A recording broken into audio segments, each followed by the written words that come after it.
పెద్ద ఒడుగురు నాయకులకు, బడా నాయకులకు, పెద్ద నాయకులకు 5 ఏళ్ళు మా ప్రజానీకాన్ని మీరు ఏం చేస్తారు అని గుర్తు చేసుకోండి. మా ప్రజానీకం వదలదు. నేను వద్దనుకున్నా కానీ వదిలే పరిస్థితిలో లేరు. సభామూలకంగా మా కమిటీ రాసిచ్చింది,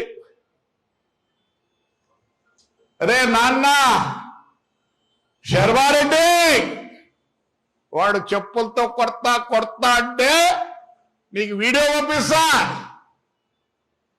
ఎందుకు తినాలరా మేము? ఏమంటున్నారా? మళ్ళీ 3 ఏళ్ళ తర్వాతన మాకు ఇప్పుడు 3 ఏళ్ళు మాదే కదా, మా పిల్లలదే కదా. బయటికి వచ్చినావంటే జెండా గాని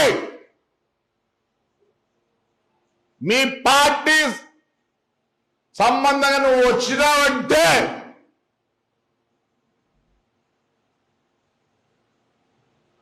లే సూర్యనారాయణ లక్ష్మపల్లి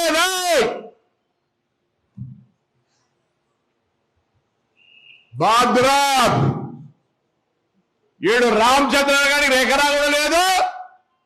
ట్రాక్టర్ తెట్టి బతుక్కుండేవాడు బెదిరిస్తావా? రారా బయటికి రా. ఉంటారు ఈడే ఇల్లు తీసుకొని మా వాళ్ళు. ఏమేం చేసినారు 5 ఏళ్ళ ఇడిచిపెడతారా జనం? మీరేమో మీ నాయకుడు చెప్తాడు లే అందరూ నామినేషన్ వేయాల.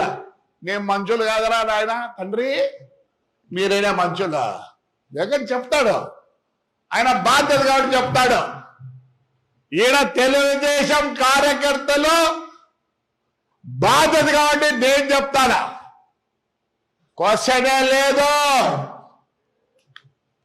క్వశ్చనే లేదు.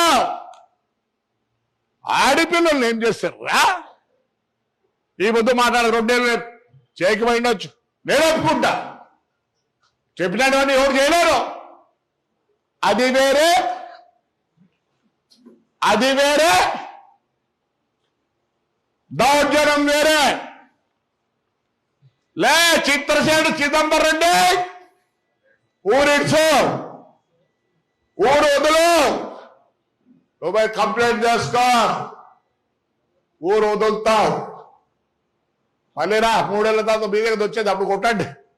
మేము వద్దానా? మీరు అదే అయిపోయింది. ఎప్పటికి ఇట్లా ఉండదు. ఏమంటారు?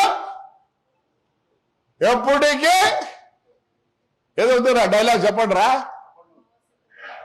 ఎప్పుడు ఇలానే ఉండదు. మాకు కూడా ఇప్పుడు మాకుంది.